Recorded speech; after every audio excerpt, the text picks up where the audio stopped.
Hello, everyone, and welcome to Bravo Tea with a Stay at Home Mom. I'm Erica, and I'm ready to talk all things Bravo.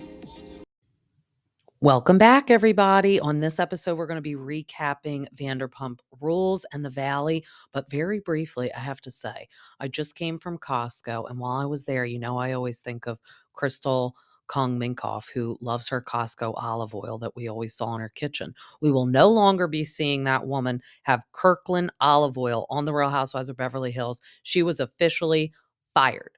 So I feel like she also, when she did her post on Instagram, made it seem like she was choosing to leave for the 2.5 minutes she was ranting on and on and on. And then her husband commented underneath, "Too bad. I was really planning on bringing it this year." And then Andy wrote, "You always bring it." And then Sutton was like, "You're such a class act." I feel like no one wants to usually admit they're fired. And a lot of these women don't admit they're fired when they are. Some are. And we can keep it real with the honesty. I like that.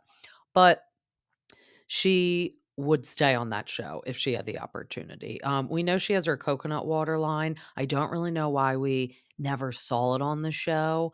But she was like kind of boring on the show. I didn't hate her, but I didn't like also really want her there.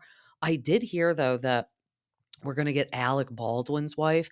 Don't care about her. I don't even really know her, but it's like I want people that are famous. I know we have mixed feelings about Lisa Rinna, but the one thing I will say about her is A, she had a name. We knew who she was when she came on the show, an interesting, career. And B, she always did keep that pot stirring. I don't know. Sometimes I feel like I can't stand when they bring new people on and then they last the season and then they get them off and then they get somebody else new. Like we had Anna Marie for one season and I did not like her, but I did read an article and she said that they filmed so much about her that they didn't use that probably would have made us feel a little different about her, like more interesting things or more about her life. All we got was the esophagus shit. And she's like, I can't believe all the stuff they filmed of me. That's all like they showed. Apparently, she's adopted. She doesn't know who her real parents are. She was like looking for them.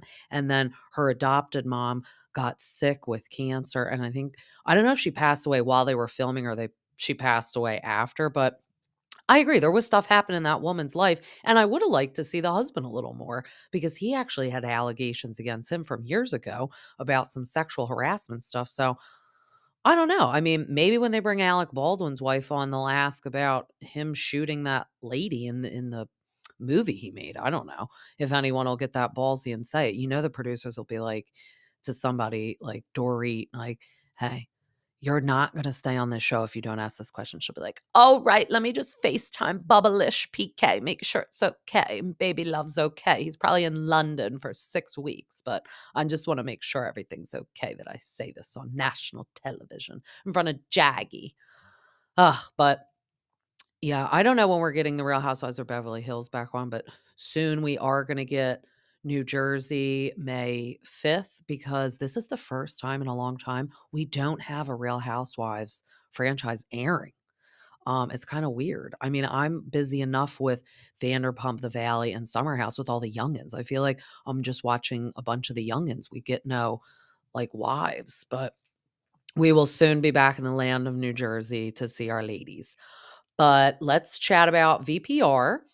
Scheana is filming her music video with the 27s, but it's Good as Gold remix with them in none other than Kyle Chan's Good as Gold jewelry store. There's like a whole wall of like gold bars. So this is like the weird part that not only do Ariana and Tom have to film the show together, they have to be around common friends. I mean, she did nothing wrong. So Kyle Chan was always both their friends. He does hang around with Tom a lot. I feel like it's just really honestly because he needs people to film with besides Tom Schwartz. And now that Anne has been fired, like all he had is Schwartz. So they're like, Kyle Chan needs to come along.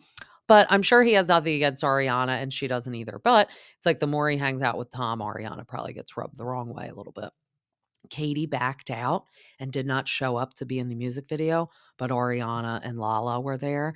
and she did the, like, Karen Smith from Mean Girls. She was like, "I'm sick, can't come out." Text Scheana, she's on her deathbed sick. I think that she didn't wanna come because remember, she had that failed date with the guy in the 27s that didn't even know what penne pasta was, so she's running for the hills. She's probably not sick, but maybe she's gonna go out on a date with Tori while they film this, and she's like, "I need to stay back," because he thought it was like a sauce or something. It's like, oh my god. It's like we got him not knowing a pasta shape, and then Craigie, it was revealed to us through Paige on Summer House that he didn't know what something else was, a very basic shape. Like, they got a couple shapes in the grocery store at all times, and that was one of them. I don't remember. Oh, it was rigatoni. Rigatoni and penne pasta. I mean, everyone knows those, so Scheana claims that maybe she didn't wanna come because her and LaLa got into that spat, but no, Katie really didn't wanna show up because of the guy that didn't know about the pasta shapes. But then we get them chatting about the bomb that was dropped because this is back when Raquel went on Bethany's podcast, the three-parter. So it is dropping while they're filming the show, and now they're talking about it. And I just feel like it was a lot for them, like, they all just went through this. They're kinda maybe moving past a little, but then this comes out, and I feel like the whole 3 parts of the podcast were rough and were just like this. I'm going to take down NBC Bravo. I will take down this show single handedly. I will ruin you all. Like, that was Bethany and Raquel's brain while they were filming this, I feel like, because we know Bethany just, like, wants to shit on Bravo any chance she gets, and she was using Rachel as a pawn. I never listened to it. I got the Spark Notes basically from it because my thought was, I don't wanna give it a listen. I don't wanna give it a listen for Rachel or Raquel, and I don't wanna give it a listen for Bethany because you both I don't like this evil Knievel, like, scheme you got going on. So, Sheena's just saying that Raquel was dogging Ariana, basically saying that they were acquaintances and not friends. And Ariana hit the nail on the head for me because this is exactly what I was thinking. She's like, either Rachel is a terrible human and never felt a friendship with me, or, which is what this is what I thought and is the truth probably, she just wanted to say these things so she doesn't look bad.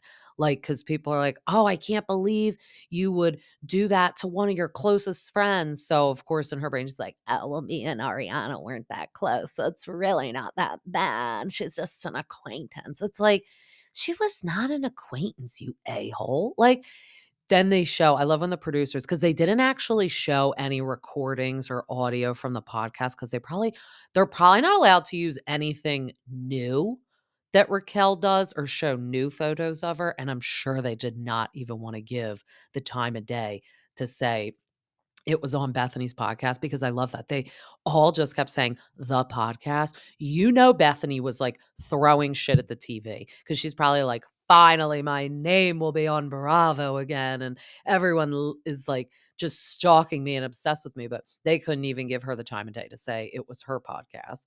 And they played back an old scene from last season, Raquel saying, like, "These are my core friends." And it was when Tom and Ariana gave her those sunglasses for her birthday, and they all went camping and did that stuff.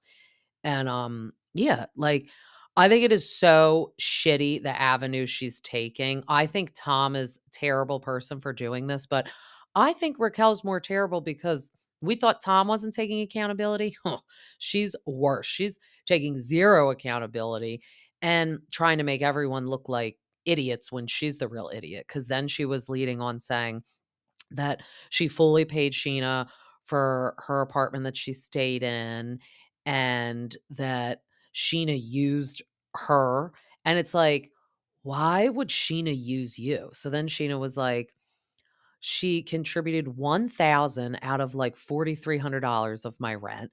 She's like, she never stocked the toilet paper, paper towels. So, I mean, I guess Tom Sandoval could have done that for Raquel if you think about it when they lived together because he's, complaining Ariana didn't do that. Well, you know what? You're not getting it any better with Raquel because apparently she's using all she's toilet paper and not replacing it either. I guess, like, she didn't care because she was, like, hitting it with you all the time, maybe using your toilet paper, so she didn't feel like refilling She-She's.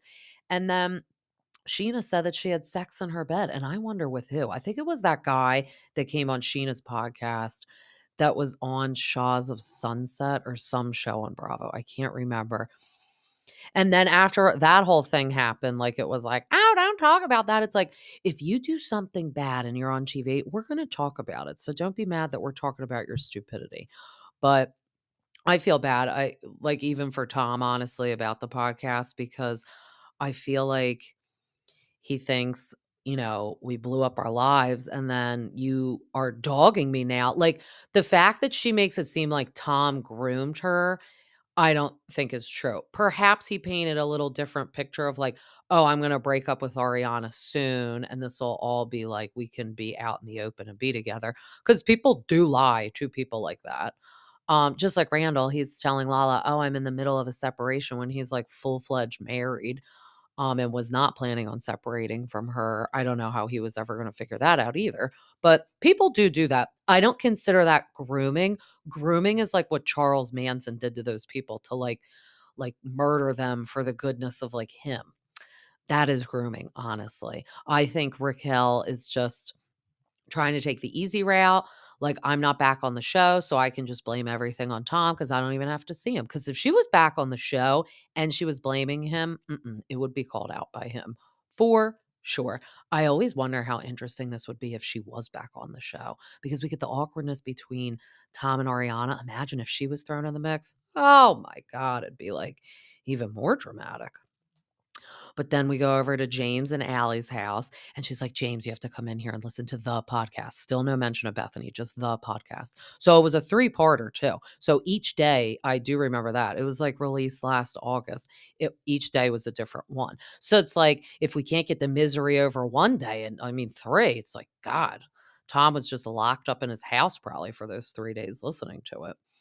Um, so then Allie was like, "Yeah," she's like saying it's all your fault, how bad Graham was as Hippie. Now, Hippie, formerly known as Graham, is laying on the floor being such a good boy. Every time the camera goes to him, all I do is look at my husband. I go, "What a sweet baby angel that he is. Thank God he's away from that witch Raquel." Because honestly, as I always have said, and on this, I am a little biased. I have a golden doodle.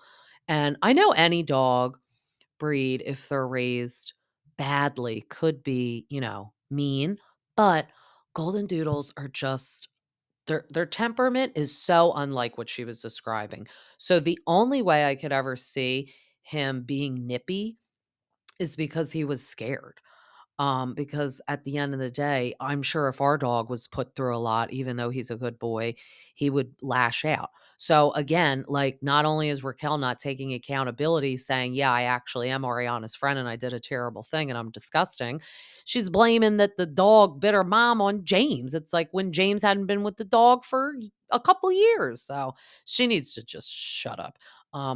Because she current day still doesn't even shut up. They're all like in a tizzy over this three-parter on Bethany's podcast with her. Well, can't wait to see next season when they start filming and they now Raquel has a full-blown podcast where every week she talks about this damn show.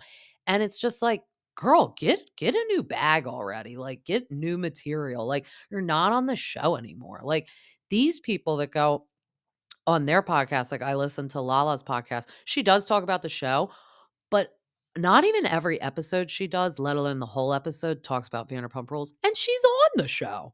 So it's like, can you talk about anything or anyone else? She said she was gonna go and start a podcast to talk about mental health.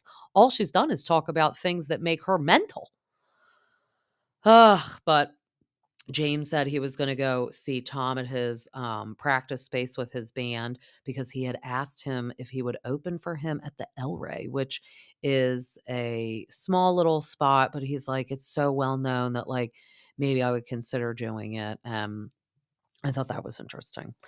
Um, but then we pan back to the ladies at Kyle Chan's and LaLa. This is where I get upset with LaLa. I've been getting upset with her lately because she is bitching at Ariana to move out of that house, and she's like, "It's the same thing I did, just leave and move," when it's not because you didn't own a house with Randall, you were just, like, a guest, basically, and could leave if stuff went awry because you had no financial ties to that house. And she has been saying this to Ariana, like, "You need to get out of the house." Then she looks at her and says, "Hi, can I have my sperm donor party at your house since you have one of those?" Because this is before LaLa bought her house. Even though she has a house in Palm Springs, and I would love to see it filmed there because her and Scheana are next door, which that is so fun. Um, I'm thinking you're not allowed to film in that neighborhood because I think we would have seen it by now, just like a little half of an episode, them down there. Or she would have been like, "Let's just have the party there," because she didn't have, like, that many people there, and it doesn't take that long to drive to, so if it was, like, a filming thing, Bravo could have, like, shuttled, like, party bus style there, that would have been fun, but I have a feeling it's because we can't film there. But then Ariana said, "We cannot come to my house because, since Tom fired Ann, the house is like a shitstorm," and they show, like, a flash to the house, and he can't bitch at her being messy because half of that stuff is his. Like, it's his house too. Hers is like a lot of boxes because this is the time when people were just sending her stuff. Like, "Oh my God, feel better. We love you. Girl power. Like, here's like a basket of like bath bombs from Lush." Like, people are just sending her anything and hopes that, she'd probably open it on the show or record about it and post about it. Um, this is what I want. I want free stuff. I'll take free stuff any time of day at our house. But she's basically saying the house is too much of a mess that they can't have the party there. But now in hindsight, I'm glad she didn't let her have the party there because I think Lala's treating Ariana like shit. She recently just unfollowed Katie and Ariana on Instagram, and this was her reasoning, which is total BS. She's like, "Oh, yeah, so I have 2.4 million followers, but then I'm, like, only following this small X amount," and it was, like, an uneven, weird-looking number, so I was like, "I need to unfollow 2 people, and I just happened to pick Katie and Ariana." Really, bitch? Save that story. That is such BS. I don't believe that for 5 seconds because you could unfollow why don't you unfollow Tom Schwartz and Tom Sandoval? Why don't you unfollow, I don't know, somebody else that you probably don't talk to? Why don't you unfollow Jax? She probably has, but I'm just like thinking of anyone else you could unfollow besides the two of them who have never done anything to her. It's so weird to me that she always loves to bring up her situation with Randall. Ariana went through something traumatic as well, and instead of like bonding together, I feel like she's just after the reunion, which I can't wait to see. I guess maybe we'll get more insight to this. Like, I feel like she's just shitting on Ariana. I think she's a little bit jealous, and I don't know, it's very weird to me, and I think it's pretty strong to unfollow them. Like, and who's even looking at your number of followers and whatever? Like, that is like the people you follow. Usually you only care about the number of people following you. I don't care how many I'm following, and I don't care if it's an uneven number, like, doesn't even make sense. Go follow 2 more people so it can be even instead of deleting 2. That's my 2 cents on that, though. But, Tom goes to Tom Schwartz's apartment to talk about the podcast. So everyone is just basically talking about the podcast. He has tears, don't know if they're real or fake. Um, but he's like, you know, we went through all that, blew up our lives, and she wasn't even gonna give it a shot, which kinda have to agree with him. Like, it's like, what did she think was gonna happen? Ariana, even if, like, Tom would have broken up with her, it still started off as infidelity, so Ariana would still be upset that he did something like that. I don't know why Raquel ever thought people would have their blessing. That'd be like even if there was no cheating and he broke up with Ariana, but then started dating her, I'm sure everyone would be like, "What the hell? Like, that's weird." And you would always, even if nothing happened, think, "Oh, okay, so were you checking her out before you broke up with me?" But I have to agree with him. You're gonna go through all that turmoil, might as well give it a shot. Like, hello, nothing to lose at this point. Like, on the after show, Brittany was like, "Yeah, I think it's really weird they didn't just date because at this point, Like, you've come so far, you need to just, like, get married and have babies, and then people will be like, "Oh, okay," which truth, truth. Um, but the Toms are going to meet Lisa at Tom Tom to make some new drinks because they are going to start doing brunch at Tom Tom's since Pump is no more, and she said that Tom Tom never really, like, focused on, like, sit down food meals. I feel like that place was more like a bar. So it's like apps, like finger foods, and obviously nice cocktails. It was somewhere you'd go like late or you'd go there and get a drink before you ate at Pump or Sir. But now that Pump is no more, she wants to kind of integrate more food and that can never hurt. I mean, who doesn't love a good brunch? And love new cocktails. So Tom comes in late, like 45 minutes late, Sandoval. And Lisa's like, I don't care if you're crying about that podcast with Raquel. The way she said podcast too, she was like, did you listen to that podcast? And she's like, why are you doing that? And he's like, I have to. I'm not going to lie. I'd have to too, because at this point, Raquel is not talking to Tom. So that's like the only closure he's going to get. And I don't know about some of you listening, but we all need closure. Like when someone ghosts you, like I think that's like a show on MTV. It's like, I've been ghosted. Yeah. We want someone to say anything like, look at me and say, I think your shoes are ugly, so I'm breaking up with you. We need closure and a little bit of an explanation. So she was just ignoring him and he needed to hear it out of her mouth to believe it, which is true too. I get that. Um, but now he may not want the house, which was like, "What?" Him and Ariana's house. So he said that she finally did email him back. He acts like it was like years. It was 2 months because first of all, bitch has been booked and busy doing stuff, and she needs to sit down with her lawyers, and she had to sit down with the furniture people to tally all that up and get a number. It's not like, "Oh, okay, you email me, I'll email you tomorrow." Like, no thought. Like, but now after all that, he's like, "I don't even know if I can afford to keep the house." We know, Dippy. Like, that house they qualified together and probably by the skin of their teeth. I'm just going to be honest. And they were getting the interest rate low back then. Yeah, if he had to keep it, he'd have to refi because he would be a single on the mortgage instead of a dual income. So they obviously want to like reassess to make sure you can even pay it. And then, yes, the interest rate has skyrocketed since then. So have fun paying the new jacked up interest rate. And so dumb. He'll have to take a loan out, he said. He's just an idiot. But that's what I mean. He doesn't think. All he's worried about is Ariana doesn't buy batteries, but he's not thinking about that. That would make me so pissed if I was her. And this is like August of last year. Just think, she didn't even buy her house that she's living in now till last month in March. So I'm like, oh my God. Like they're getting tired of each other in that house. It's going to be like a whole extra year almost, or shy of a year, them living in there together. So that's wild. But then LaLa comes in and asks Lisa to have her sperm party at her house. So the mooch is just making her rounds. She had to ask Ariana, even though she was bitching about her still living there. And now she has to ask Lisa, which was probably already in play. She probably like legit did want to ask Ariana at first. But then off camera, she probably was like, Lisa, I like actually have nowhere to have this. But also it's called rent a house maybe for the day or rent like a room somewhere. Like where's any of the restaurants out there with like a nice room? But that's probably like creepy to be like, hi, I'm having a sperm donor party. Is your back room available? Like they'd be like, no, that's weird. So the Toms are like, oh, are we coming? And she's like, no.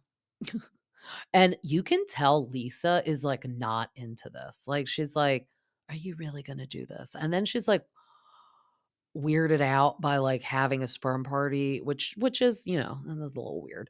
But, I think it's weird because Lisa is very progressive, like, she's a huge activist for the gay community and transgender community, all that, but she is so weirded out that LaLa is gonna do, like, a donor route, whereas, like, a gay couple would wanna do this too, and I guess she'd be fine with it, so it is a little strange that they live out there in LA where everything is kind of like open and progressive. And Lisa seems open to all the progressiveness out there and supportive of it. And she thinks it's just so odd that Lala's doing this. So I did think that was weird too.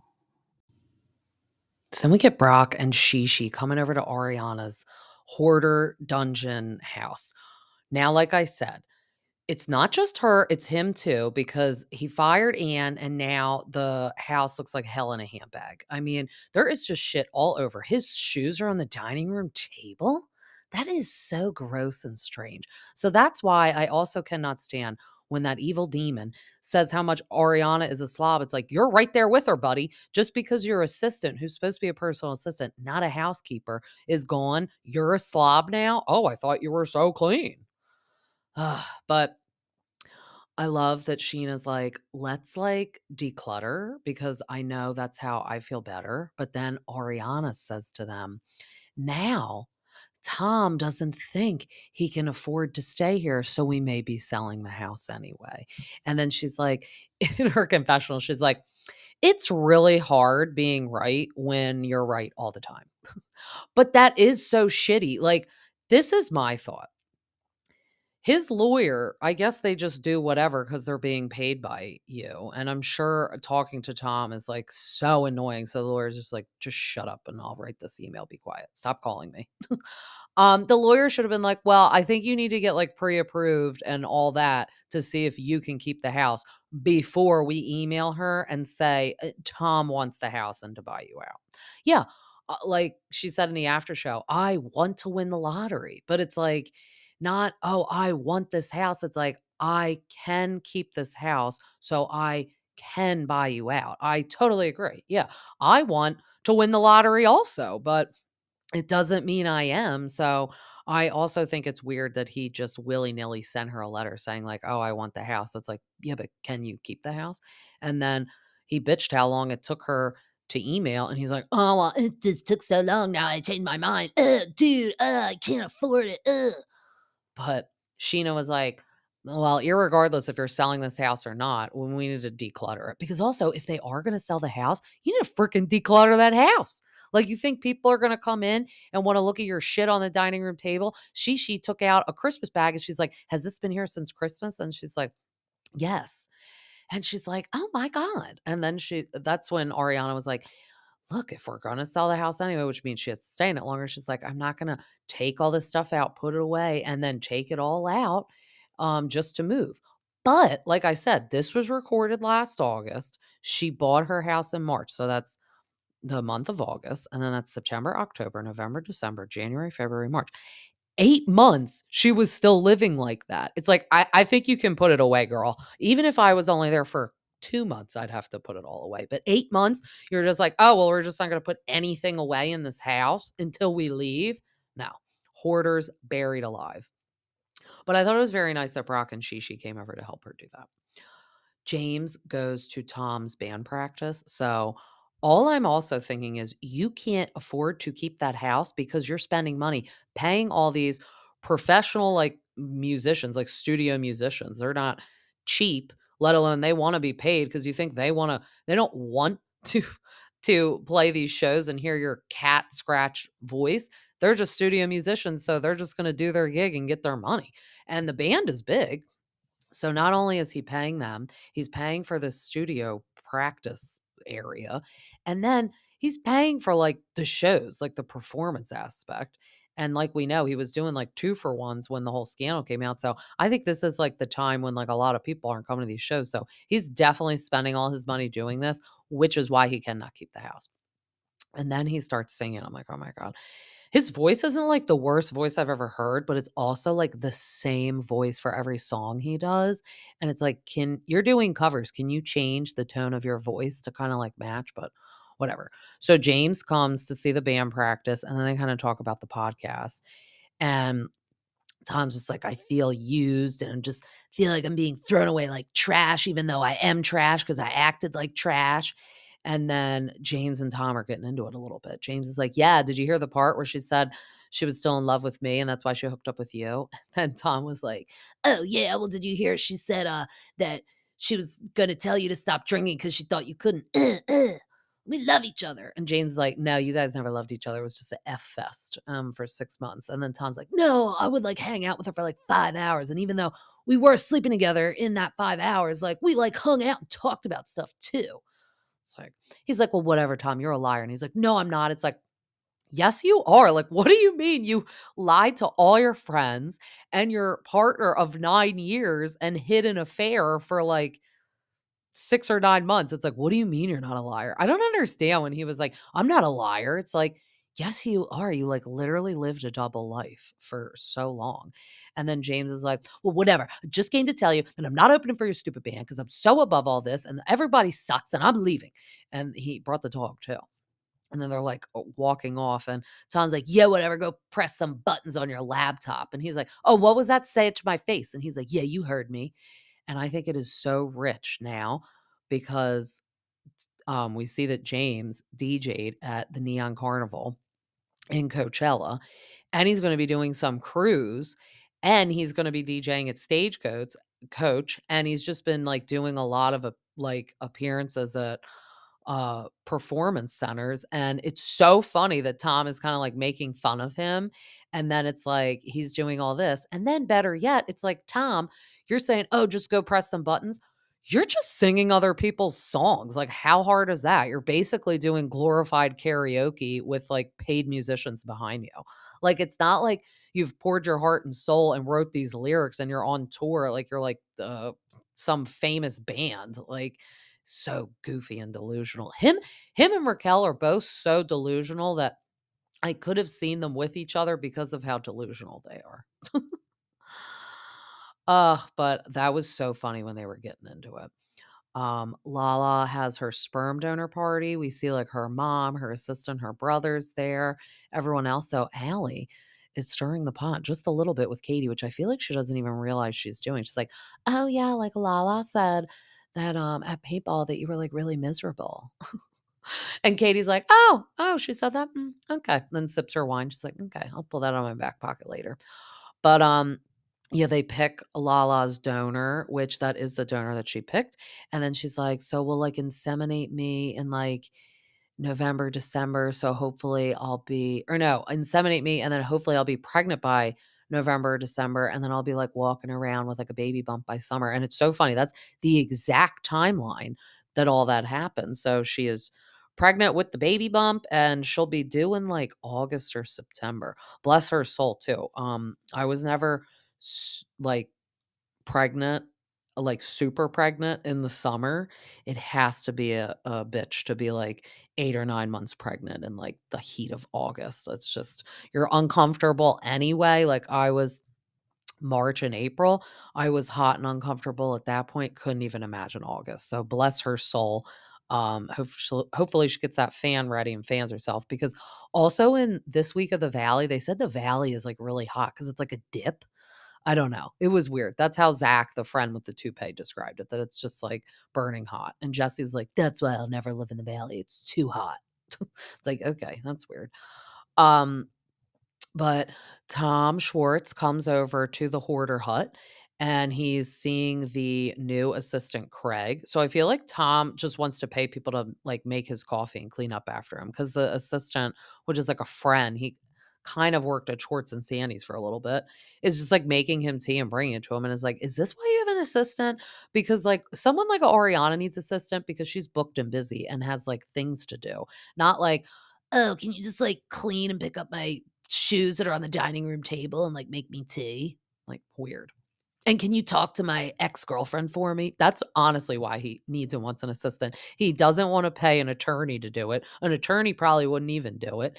So he's like, "I'll pay someone less, and at least they'll, like, clean my house too."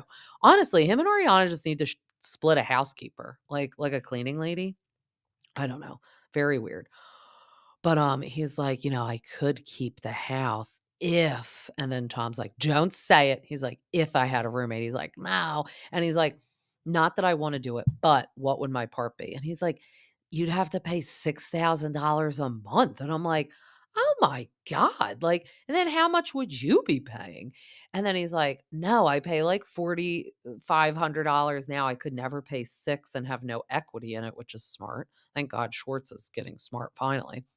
And then Tom's like, yeah, I mean, we just have to like go get a loan together. And Schwartz is like, I don't like that at all. It's like, thank God. And then the dog like perked her ears up when he's like, if we walk into the bank, they'll think we're two nincompoops. And Maya's like perking up, like, yeah, me and my mom are going to be out of here soon, away from you idiots. Tired of like sitting around for your stupid talk. I wonder if Maya does miss Tom. I don't think the cat does. But, like, I do wonder because it was like when Raquel and James broke up, like, I'm sure Hippie, formerly known as Graham, totally missed James because I dogs are just, like, used to being around people and hanging out. Cats are, like, hiding in your room, like, clawing your furniture. They don't care if you're there or not. They're just like, "Give me some water and food and get out." But James and Allie are having a mature emotional conversation. I feel like he has just come such a long way. Just even the fact that when he like got in that little argument with Tom, the way he left, like if that was drunk James, I think he would have spiraled like even more during that conversation.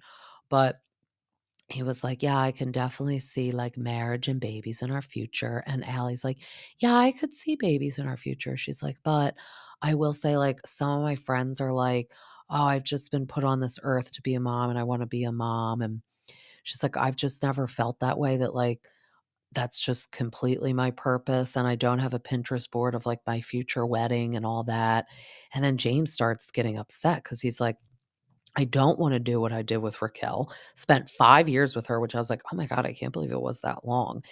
And then he's like, was engaged and everything, and then to find out it was total, like, BS, and then he's a little older than Allie, so it's like, he's probably like, if I had to start over again, like, 2 years from now from you, be like, slim pickings out there. Like, he's singing in his brain. I'm not saying that's totally the case. It's just that's what he's singing. Like, he doesn't wanna do all these get attached to people, spend lots of time with them, and then it's like, it's for nothing, and so I get that. He wants to get married and have kids, and these are important conversations you have to have, though, so, I mean, she didn't say she doesn't not want them. It's like, it's okay if you don't wake up every morning, like, being like, "I just was put on this earth to be a mother," but it's like, if you want them one day, then that's good, and she's like, "I wouldn't be with you if I didn't see, like, a future with you," so, hopefully they'll figure that out because I think they're adorable, and even if they get engaged in, like, this summer or something, it's fine if you get engaged and stay engaged for a while, and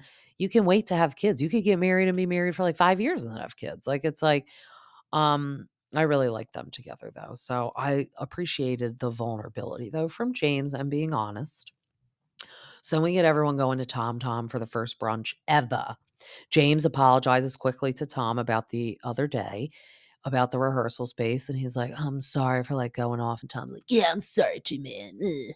And then, he's probably thinking, like, "Can't piss you off. You were, like, finally coming around and being nice to me, like, can't piss people off when you got, like, 2 friends," basically.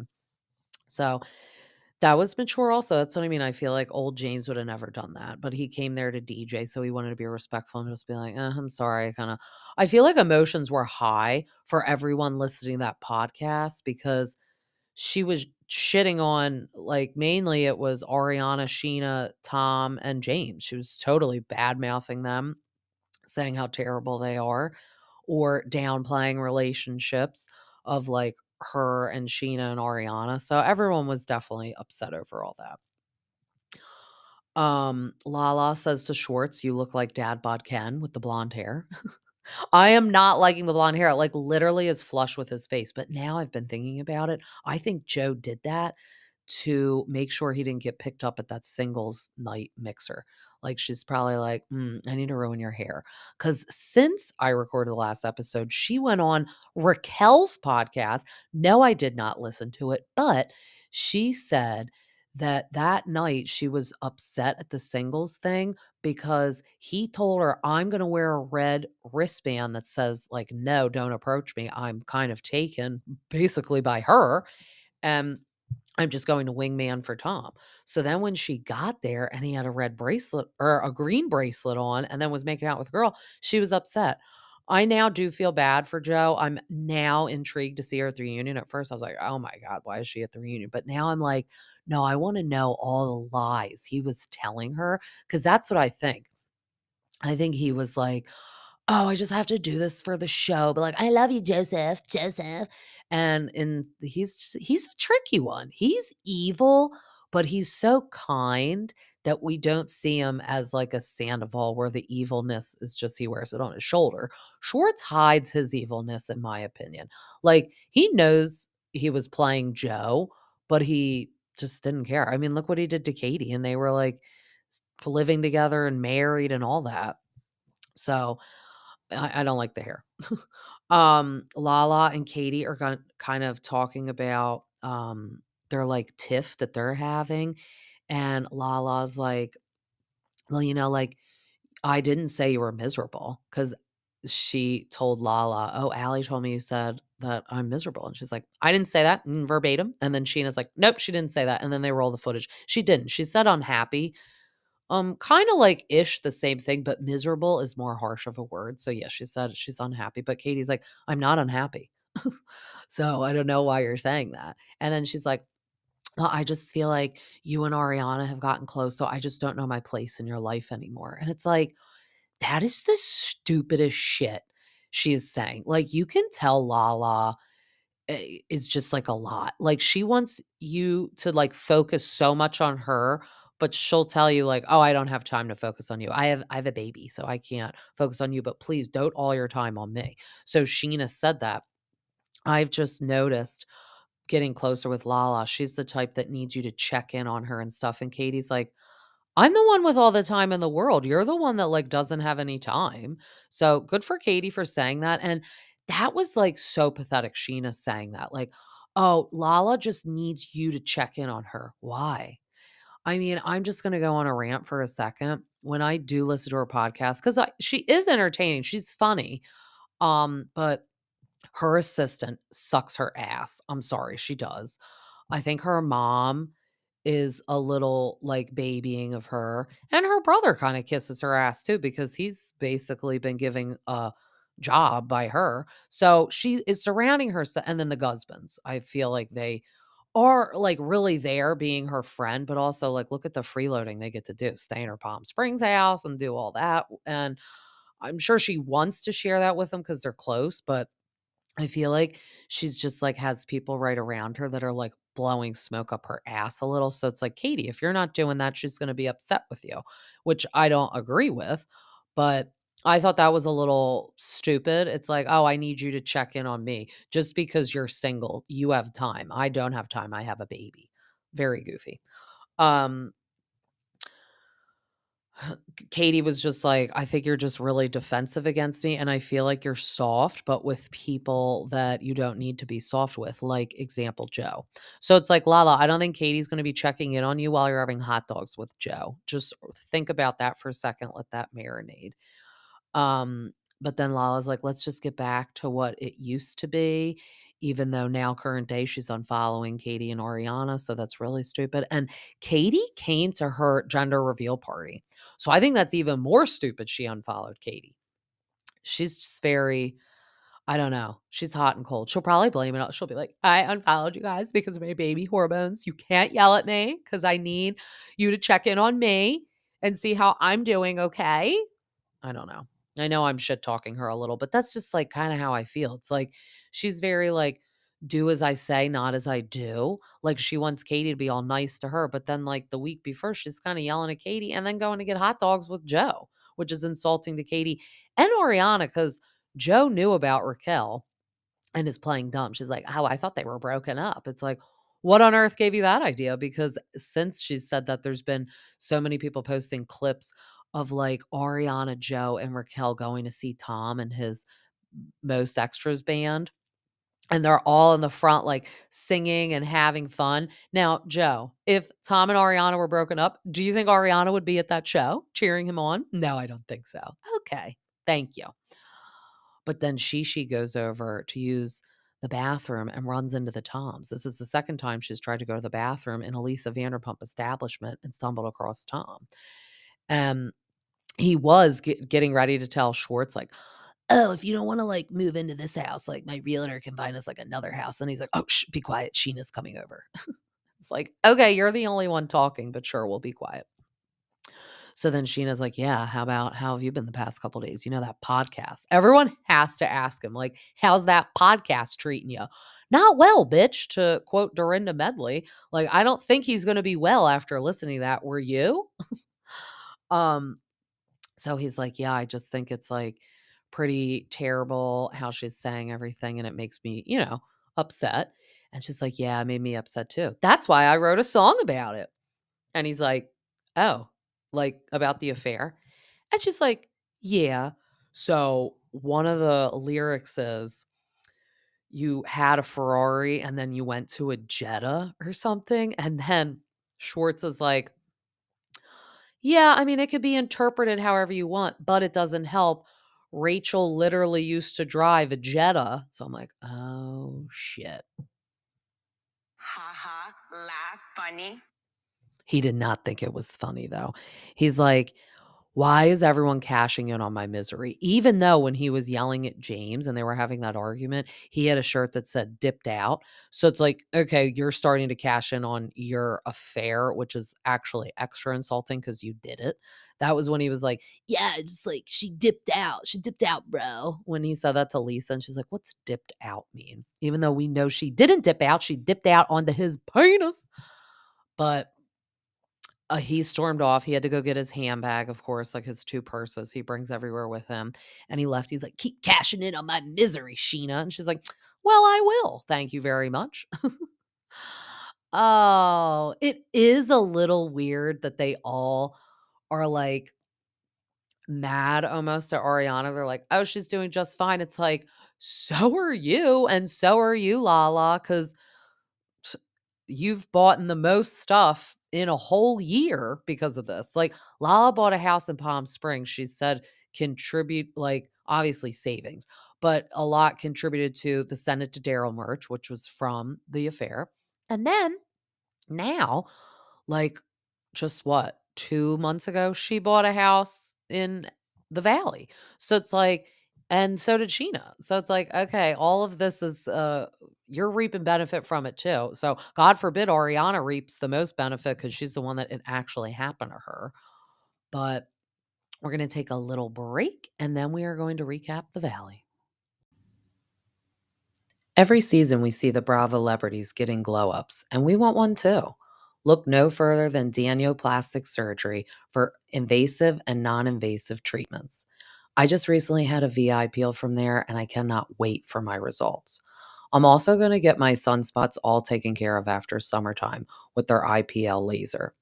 Call now for your appointment and mention Bravo T with a stay at home mom to receive 10% off your treatment. And we are back and we are in the valley and we are getting the ladies all together and they're going to go stay at this beautiful giant house in Malibu. And Janet's so funny. She said she looked at up the price to rent the house on Zillow and she's like, as soon as I get an address, I always look up addresses or the address on Zillow. And it's like, me too, girl. Like, as soon as you get an invite anywhere, or when someone's like, oh, look, I just bought this new house, or oh, look, I'm renting this house wherever. Of course, immediately on Zillow. So she's picking up Brittany and they're going to go drive to this house. So the reason why they're all staying in it is because one of Nia's friends, who is like Miss USA pageant girl, she's like, I guess she's the one that won. She's like, "Oh, I was like staying in it, but now I need to go somewhere else for an appearance. So like you can have it." It's like a giant house in Malibu.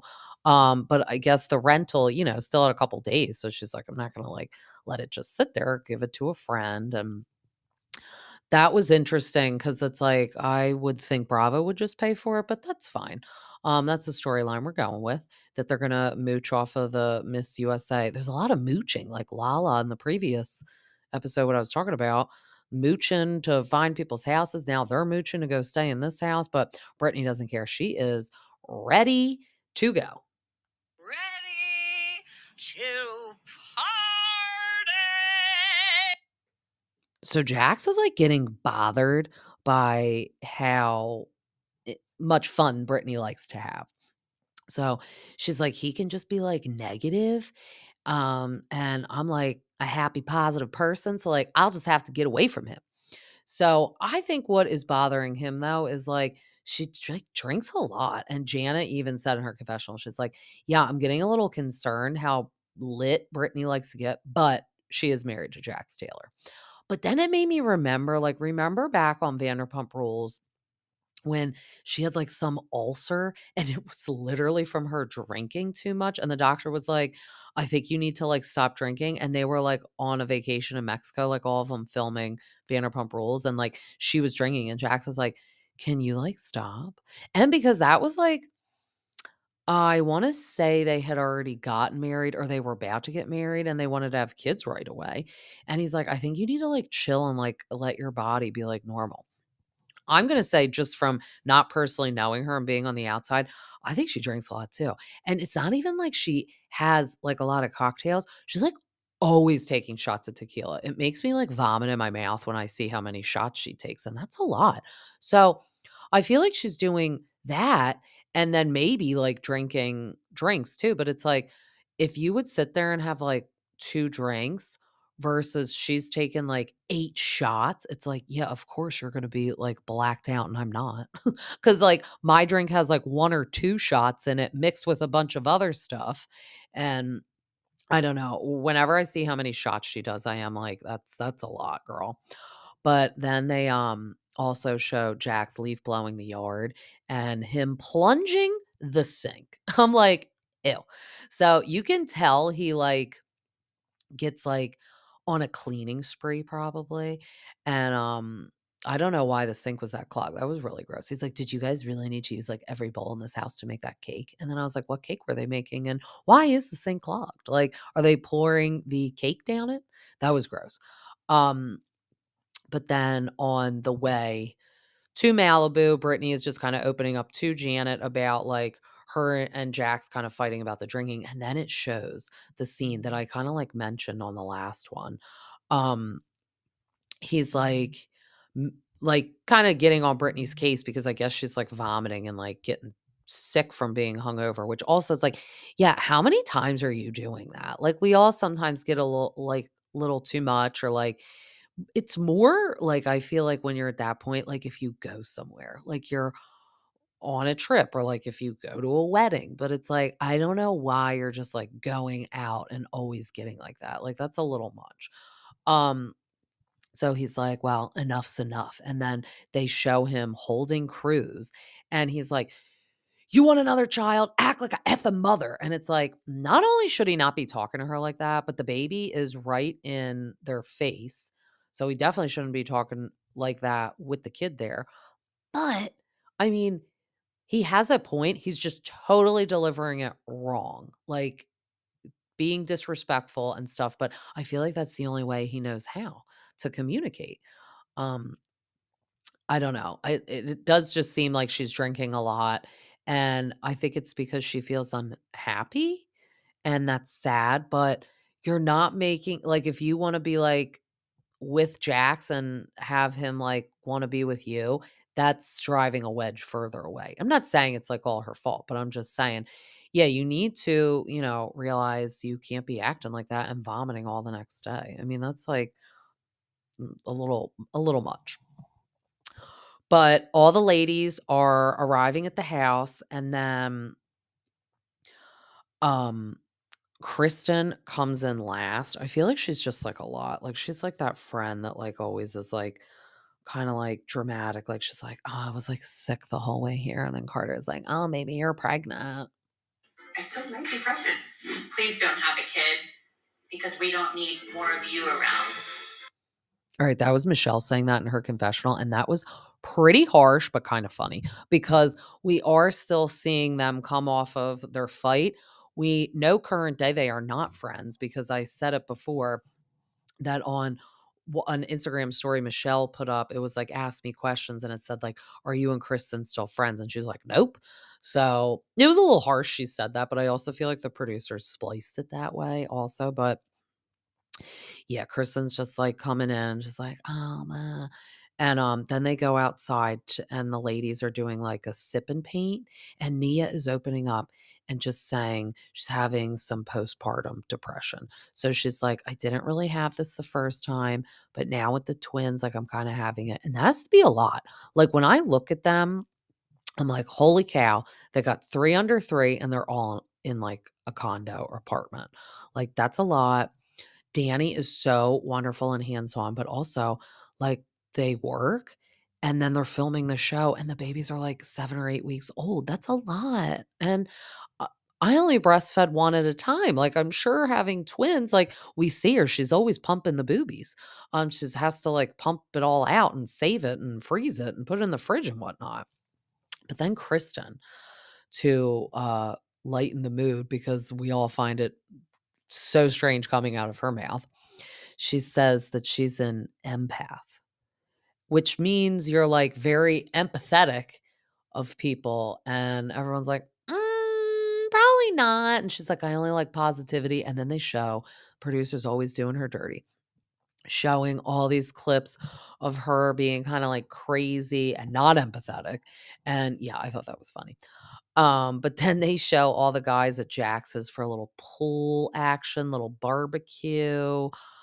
Jesse is filling all the guys in, saying that therapy is a disaster and that Isabella, their daughter, is so much more relaxed with him. So he's like pointing at her because obviously, since the girls are in Malibu, he had to bring her. He's like, look at how chill she is over there. Like if Michelle was here, she'd be so bad, which is kind of mean of him to say, but also it's like, yeah, but is it just because you never tell her no and have no structure? Like, sometimes I struggle with that, like, if you aren't saying no to them, like, of course, they're gonna, like, have so much fun with you, but it's not fun being the bad parent sometimes and having the structure, but you have to. So, I thought that was interesting he said that, but then, we get Michelle and Brittany talking back in Malibu, and Michelle just saying how she feels unhappy. And she said she really resents Jesse because he was really hands-on when they had Isabella, which was, like, during COVID. So everything was shut down, so really everyone had no choice. I feel like that's when, like, Jax turned normal and people like that because they didn't have bars to go to or TV to be on. It was just, like, their normal selves. And then she said when COVID was, like, over on the lockdown was, like, lifted, like, he was out and leaving her, I guess, to tend to Isabella, the one that he's now throwing in her face, that she's, acts worse around her. And it's probably because she's the one laying down the law, maybe taking care of her more. You're, like, the one in that one episode, he's like, "Yeah, don't tell her you just had a bunch of ice cream and didn't eat food." So it's like, but then Jesse tells everyone that like a year ago, Michelle applied for an apartment and she was going to leave. And then they're like talking about it was bleeped out. But this is what's going to happen next week, which I'm so excited to see. We know that Kristen and Luke are holding this juicy secret because Kristen's so funny. She's like, I'm an empath, but also on the other hand, I have secrets about all of you that can ruin everyone's life here. She sounded like Louie on the Real Housewives of New Jersey. Like, Bo Deedle, he has a file on everyone in this room and I could use it against you, but I won't. Like, that's Kristen. She's like, "Oh, all of you tell me stuff in confidence, and I could blow up your spot, but I won't because 'cause I'm an empath." So, they say that Michelle is, like, going out with some famous guy, and they bleep his name out. I guess he's, like, a potential real estate client, and she's kinda, like, schmoozing him.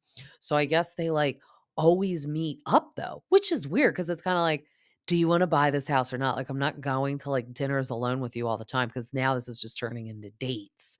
Like, that's inappropriate. You have a husband at home. So, I was always thinking like, Jesse was the douche and being the bad one, and I don't know what Michelle's doing over there. Just because you don't feel loved from him doesn't mean you should be doing this. I'm not saying I would wanna be married to Jesse, but I would tell Jesse I'm leaving, and I would go into that apartment, then go on these dates with this man. I wanna know who it is. I wonder if we'll ever find out.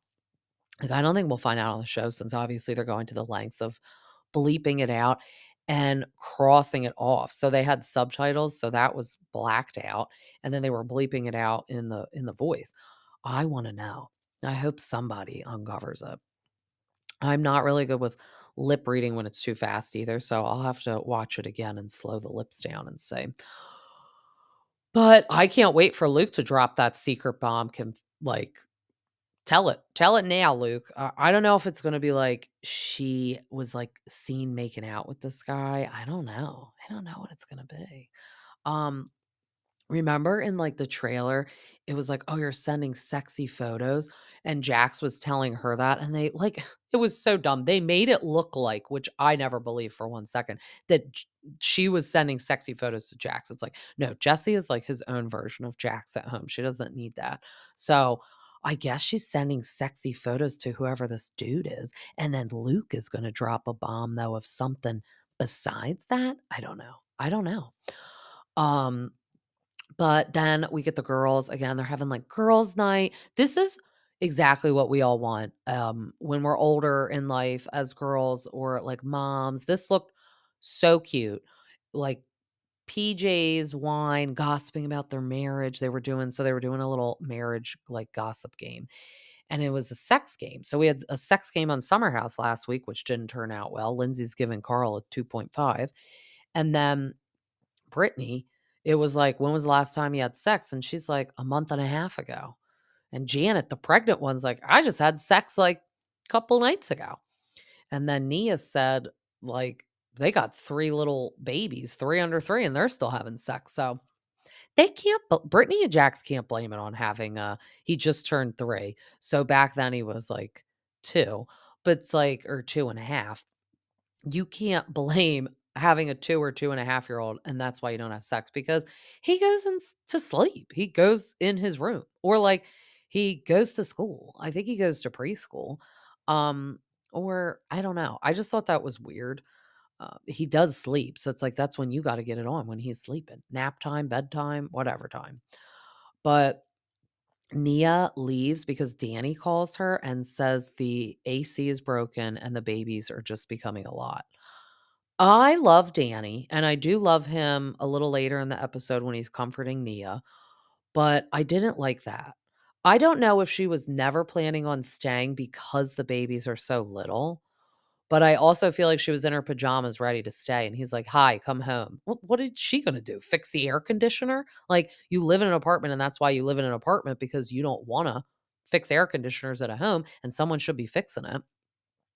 I assume relatively quick too, because they can't let you, like, die of heat in there, and also, if you have babies, I'd be like, "Hey, I don't care if the whole complex doesn't have air, if no one else has babies, ours is first because of the babies, not because of us." So, that was a little weird. He called and was like, "Come home." But then the next morning, everyone's waking up. Janet is cooking a lovely breakfast because, she's not hungover because she's pregnant, she can't drink. Jasmine said that Kristen left at like 6 in the morning, which is so weird. It's like, okay, crazy. And then Brittany is like just coming out looking a hot mess, doing the makeup wipes all over her face, which are not good for your face, girl. Don't use that. Use the like water cleanser. That's what I use to get my makeup off. And then I use my face wash because they say you can just use that as face wash, but I don't like to. Or what I've recently been liking is like when I wear makeup is like the thick, like balm kind of almost. So you rub that on your face dry and it creates like an oil. And then I take my makeup eraser wipe and I just wipe it off. Oh, that gets it off good. So no makeup wipes, they're not good for your skin. But yeah, she just looks like a mess and she's like running away to vomit. And that's what I mean too. It's like it's fun to have cocktails and especially when you're with your friends and especially if you don't even have to go home and you're totally childless. Like next week, when I go stay with my friend in Florida, I'm going to be husbandless and childless, no responsibility. So we're going to have some cocktails and we're going to have fun. But I'm not going to have so many that I puke the next day because that's just not fun at all. Because A, I don't want to ruin the couple days that I'm down there and be like hungover laying around. But also, when you're at home and even when we just go out with friends or like on a date night, I don't wanna drink that much to then be hungover the next day because I have to care for children. That is not fun. Like, disclaimer, to be hungover as a parent at all. So, yeah, Brittany needs, like some of those liquid IV packets, and she honestly, I would've just been like, "Oh, we're in Malibu. Let's just call, like, the IV drip people. Get me squared up." I don't know. I also feel like she, like, doesn't do anything to help, like, she just suffers. It's like, "Do you take water to bed, or anything like that? Take some Tylenol." Do you know what's good also? It's these little vitamins. They're called Anytime You Drink, and I get them on Amazon. I'll have to post them. And it's like a chewable tablet, and you have to chew 2, and one time had a few too many cocktails, or it's like sometimes when I have a few too many glasses of wine, because that's so dehydrating, I never get sick if I have too much. I'm more just like I'm tired. So, like, if I have a little too much wine, I'm just so tired the next day. I don't have time for that. And ain't nobody got time for that when you got kids and shit to do. So, I take the little chewy vitamins at night, and then the next morning, wake up, I'm fine. And even do the little liquid IV powder in my water, totally fine. So, Brittany needs some help with all that. She needs to do all that.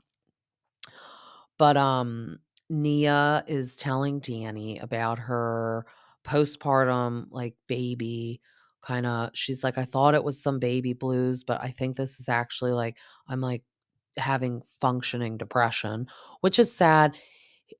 She's crying, like, tears, and then he's, like, wiping the tears away. So sweet. So I do forgive him for calling her about the air conditioning, and she didn't seem, like, mad and upset, so that's why I'm like, "Well, maybe she wasn't gonna stay." I don't know. I don't know. But, he is, I think, an envious relationship for everyone else. Like, Michelle and Brittany are probably wishing Jesse and Jax were more like this, and they each only have 1 kid with these lunatics. Imagine if Brittany and Jax had 3 under 3. Jax would pull all his hair out, as would Jesse.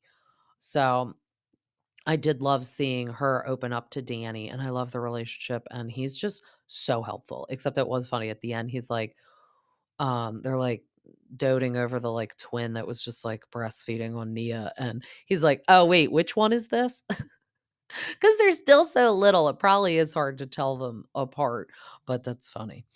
Then we get Brittany, Jax, and Cruz all brushing their teeth, and Jax is like, "Do I have to brush my teeth every day? Because 'Cause they're all fake." Oh my god, between him plunging the sink and asking that, I am so glad he's back on our TV screens. Yes, Jax, even though it's just veneers in your mouth, you need to brush them. Like, that is so weird. But then they put Cruz to bed. I have a feeling he, like, doesn't sleep in his own room, and I hate to parent shame because everyone do what they need to do to raise their kids in a healthy way. Obviously, I will shame people if they're, like, beating their kids and locking them up like that loony lady that was on YouTube and just got arrested and she's in jail, thank God. I hope she, like, is starved to death in there. Like, that's what she was doing to her kids. She was, like, starving them and chaining them up, all the meanwhile making a YouTube channel on how to be a good mom. Ironic, ironic. Hopefully, people will be not very nice to her in jail. Um, I just have a feeling that, like, because she's also, like, carrying Cruz around, like, he's like a big kid.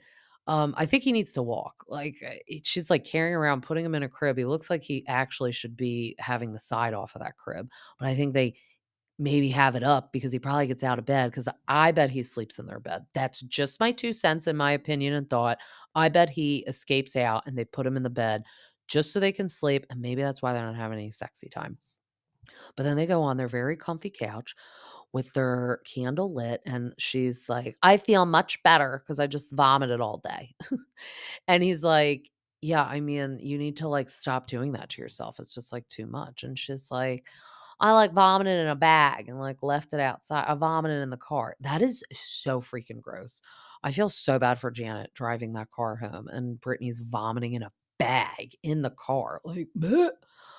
But, Brittany is bringing up the sex game that they played, and she's like, I didn't wanna lie lie because everyone was being, like, honest," which is do appreciate, and we don't want you to lie on TV because we wanna hear your real life because it's supposed to be reality TV, but if you're with your friends and you're playing games like that, like, you should feel comfortable to be honest to your friends, like, you shouldn't lie, and, like, I also hate when people lie about their relationships, like, "Oh, yeah, we're fine and everything's good," and it's like, "No, no, it's not. Don't lie."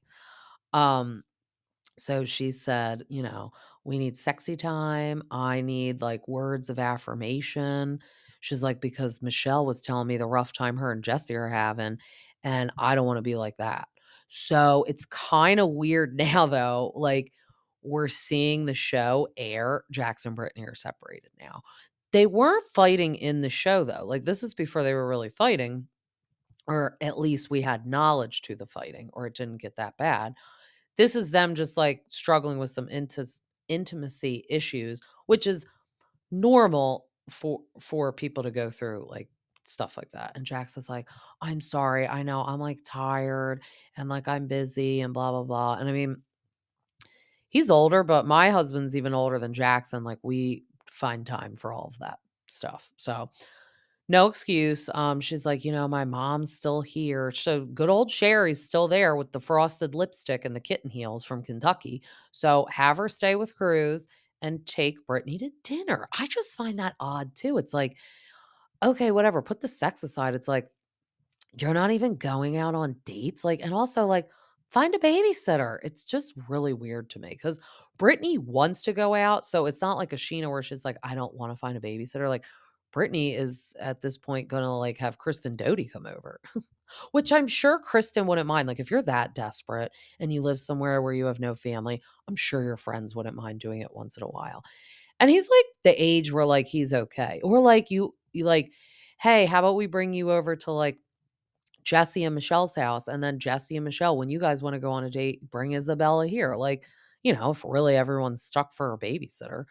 But I like that Brittany is saying, like, "I really, like, just wanna, like, feel good, and I love you," and she's like, "We're thick as thieves, and we would never do the divorce." We don't even say the D word. But, that's weird. And then it reminded me of Caroline Manzo when she's like, "Let me tell you something about my family. We are as thick as thieves." So Brittany and Jax are not thick as thieves, and Caroline Manzo's family is not thick as thieves anymore, her immediate family, but she is no longer talking to Chris or Dina, so not thick as thieves. And obviously Brittany and Jax aren't thick as thieves. Today, though, she posted, like, a picture of herself, and, Jax wrote a fire emoji and a heart. He's trying to weasel his way back in, but she said he's not doing any work on himself, so I don't think he'll be weaseling back. But then we close out on Jesse and Michelle having a very sad emotional talk. This was so raw and real, like, I was getting sad. So it's just kinda like where they stand, talking about it, and Jesse's like, "Do you want this marriage to work? Because we're going to therapy, and therapy seems to be a disaster, but if you don't even want it to work, I don't even wanna go to therapy because 'cause we're wasting our time and money if you just don't want it to work," which is true. A little harsh when you bring up the money part, but it's like I get what he's saying. And he's like, "I love you, and I want this to work. Like, I'll do anything." And she's like, "I just don't know." I mean, she didn't say no, but she also didn't say yes. So it's like her saying, "I don't know," is a no to me, honestly. And now we know that they are separated. But if you can't immediately say, like, "Yes, I want to work on this," like, this is where Jax and Brittany are on the episode. They're wanting to work on it. Now they're separated. But she's just like, "No, I don't really want to," but, like, I don't know. She's just saying, "I don't know." I feel like to stall and buy time, but she already applied for an apartment last year. That's weird. Like, obviously, you wanna leave. It's getting real good. The Valley is, like, surpassing Vanderpump Rules a little bit. I was listening to Katie Maloney on a podcast with Danny Pellegrino, shout out, love him. He said there is, like, talks that LaLa and Scheana, like, if they would go on the Valley, but then he's like, "But would they? Because you guys are already on a, like, show that is established, and I would imagine you have to renegotiate contracts for a new show, and they would probably get paid less." And agreed, they really would.